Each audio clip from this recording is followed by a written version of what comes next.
Welcome to our channel. నేను యజ్ఞమూర్తి. ఏది నిజం, ఏది అబద్ధం? ఇప్పుడు ఛావా సినిమా గురించి సోషల్ మీడియాలో నడుస్తున్న చర్చ ఇదే. బాక్స్ ఆఫీస్ దగ్గర ఒక ప్రభంజనం, ఒక వీరంగం సృష్టిస్తూ దూసుకుపోతున్నటువంటి ఛావాని ఇప్పుడు వివాదాలు చుట్టుముడుతున్నాయి. విడుదలైనటువంటి 6 రోజుల్లోనే కేవలం ఇండియాలో 200 కోట్ల రూపాయల నెట్ని కలెక్ట్ చేసిన సినిమాగా 2025లో ఆ ఫీట్ని సాధించినటువంటి మొట్టమొదటి హిందీ సినిమాగా ఛావా ఇప్పుడు రికార్డులు సృష్టిస్తూ ఉంది. ఛత్రపతి శివాజీ కుమారుడు ఛత్రపతి సంభాజీ జీవిత గాథ ఆధారంగా ఈ సినిమాని లక్ష్మణ్ ఉటేకర్ అనే డైరెక్టర్ తెరకెక్కించాడు. లొకాచుప్పి అనే సినిమాతోటి, తన తొలి సినిమాతోటే అతడు అందరి దృష్టిని ఆకర్షించాడు. ఆ తర్వాత మరో 2 సినిమాలు చేసినా అవి కూడా హిట్ అయ్యాయి. అలా అతను డైరెక్ట్ చేస్తున్నటువంటి 4వ సినిమా ఇది. అంటే వరుసగా 4 హిట్ సినిమాలతోటి లక్ష్మణ్ ఉటేకర్ ఈరోజు తను కూడా డైరెక్టర్గా ఎన్నో మెట్లు పైకెక్కాడని చెప్పాలి ఈ సినిమాతోటి. ఇక ఆ పాత్రలో ఛావా అంటే సంభాజీ మహారాజ్ పాత్రలో విక్కీ కౌశల్ ప్రదర్శించినటువంటి ఆ అభినయాన్ని ప్రతి ఒక్కరూ కూడా ప్రశంసిస్తూ ఉన్నారు. ఆయన తెర మీద ఆయన కనిపించినప్పుడు జనం కూడా ఉద్వేగంతో ఊగిపోతూ ఉన్నారు. క్లైమాక్స్లో ఔరంగజేబు సంభాజీని హింసిస్తూ ఉంటే తన సైన్యం చేత కంట తడిపెట్టని ప్రేక్షకుడు ఉండట్లేదంటే ఆ సినిమా ఎంత ప్రభావాన్ని కలగజేస్తుందో మనం అర్థం చేసుకోవచ్చు. ఒకవైపు బాక్స్ ఆఫీస్ దగ్గర ఇలాంటి రికార్డు సృష్టిస్తూ ఉన్నటువంటి ఛావా సినిమా ఏ విషయంలో వివాదాలు ఎదుర్కొంటుంది అంటే ప్రధానంగా దాని కంటెంట్ని. సంభాజీని ఆ సినిమాలో ప్రొజెక్ట్ చేసిన విధానం, చరిత్రని వక్రీకరించి హిందుత్వం ప్రాపగాండాగా ఈ సినిమాని తీశారు అని చెప్పేసి లెఫ్ట్ భావజాలం, వామపక్ష భావజాలం ఉన్న వాళ్ళందరూ కూడా ఈ సినిమాని విమర్శిస్తూ ఉన్నారు. ఇంకా చెప్పాలంటే దుమ్మెత్తి పోస్తూ ఉన్నారు. మొత్తం చరిత్రనే తప్పుగా వక్రీకరించారు అని చెప్పి. నిజానికి సంభాజీని చంపించింది ఔరంగజేబు కాదు, హిందువులైనటువంటి పేష్వాలు అనేవాళ్లే. ఆ రోజుల్లో ఛత్రపతి శివాజీ తన ముఖ్యమంత్రిగా ఒక పేష్వాని నియమించుకున్నారు. ఆ తర్వాత కాలంలో వాళ్లే అంటే శూద్రుడైనటువంటి శివాజీని ఛత్రపతిగా అంటే రాజుగా, మరాఠా ప్రాంతానికి రాజుగా పట్టాభిషేకం చేయటానికి ఆ రోజుల్లో బ్రాహ్మణ పండితులు ఎవరైతే ఉండారో, పురోహితులు ఎవరైతే ఉండారో వాళ్ళు అంగీకరించలేదు.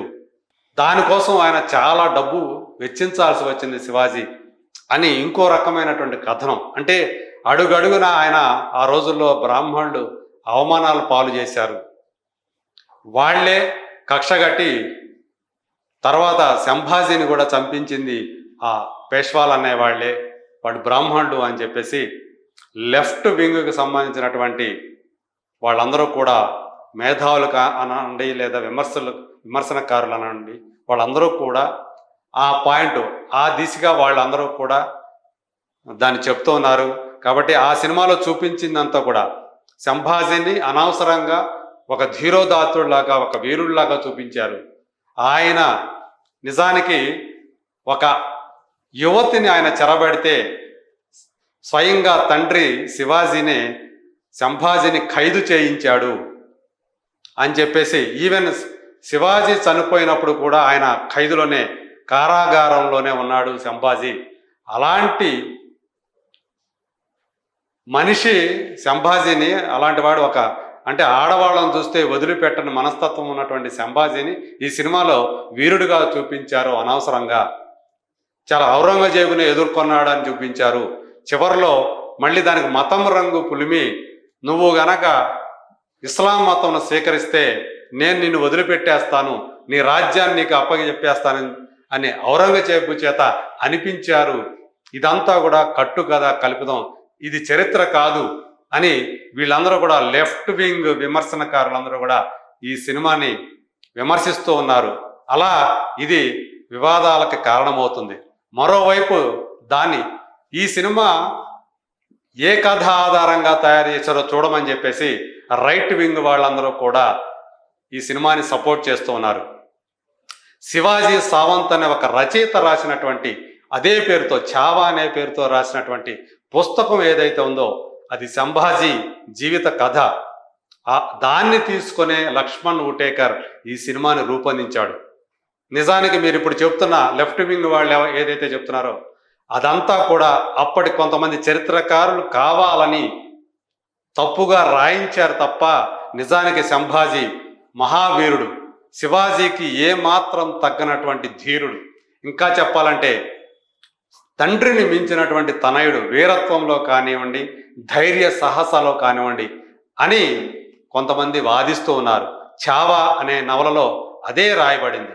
శివాజీ సావంత్ అదే రాశాడు.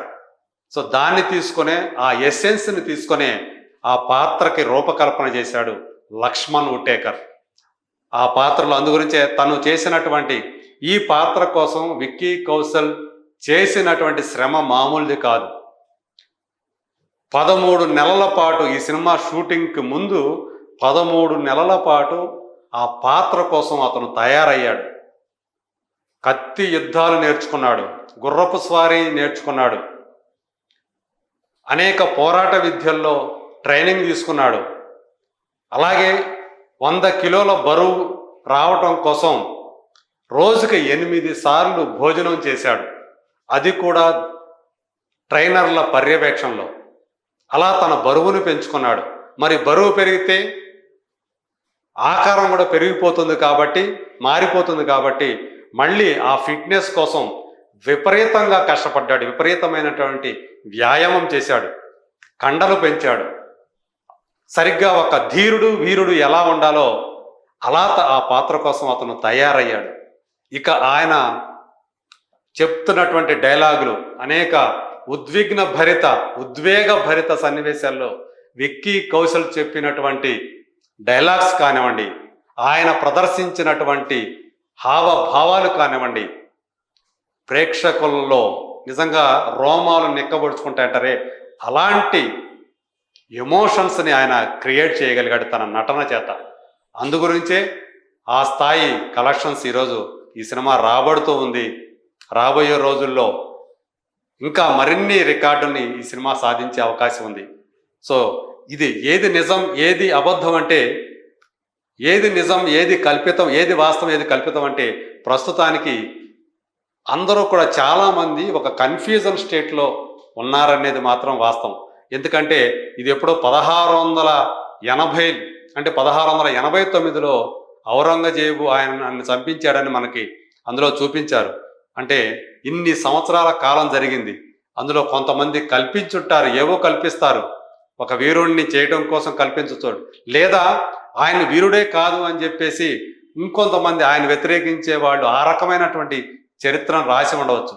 ఈ రోజుల్లో మనకు కావాల్సింది ఏంటంటే మనకు నిజం మరి దేనివల్ల ఎలా తెలుస్తుంది అంటే ఆ టైంలో రాసినటువంటి ఒకరికి రాసుకునే ఉత్తరాల వల్ల, ఆ ఉత్తరాలు ఏవైనా లభ్యమైతే, ఆ టైంలో రాసినటువంటి తాళపత్ర గ్రంథాల వల్ల, ఆ టైంలో రాసినటువంటి శిలాశాసనాలు ఏవైనా ఉంటే వాటి వల్లే మనకి చరిత్ర ఏంటి అనేది మనకు తెలుస్తుంది, ఏది నిజం అనేది మనకు తెలుస్తుంది. సో మిగతా వాటిలో ఎవరు ఏ రాసినా కానీ అందులో ఎవరు రైటు ఎవరు రాంగు అని విడదీసి చెప్పడం చాలా కష్టం. సో ఇప్పుడు ఛావాని ఒక చరిత్రగా కంటే కూడా ఒక సినిమాగా చూసి ఆస్వాదించడమే మనం చేయవలసింది. ఎంతోమంది ఎన్నో రకాలుగా అనుకుంటారు, కానీ ఆ భావోద్వేగాల్ని పండించిన విధానం లక్ష్మణ్ ఉటేకర్. అదే ఈరోజు ఈ సినిమాని ఈ స్థాయికి తీసుకొచ్చింది. ఇన్ని వాదోపవాదాలు, ఇంత చర్చ జరుగుతుందంటే ఆ సినిమా అంత విజయం సాధించినందువల్లే. ఆ సినిమా ఒకవేళ ఆడకపోతే ఇదంతా కూడా, ఈ చర్చ అంతా కూడా ఉండేది కాదు, ఈ వివాదాలు కూడా ఈ స్థాయిలో ఉండేవి కాదు. ఆ రకంగా చూసుకుంటే ఛావా సినిమా అటు బాక్సాఫీసే కాదు, ఇటు జన హృదయాలనే కూడా గెలుచుకుంది అనేది చాలా స్పష్టంగా కనిపిస్తూ ఉంది. మరి రాబోయే రోజుల్లో ఈ వివాదాలు ఏ మలుపు తిరుగుతాయో చూద్దాం.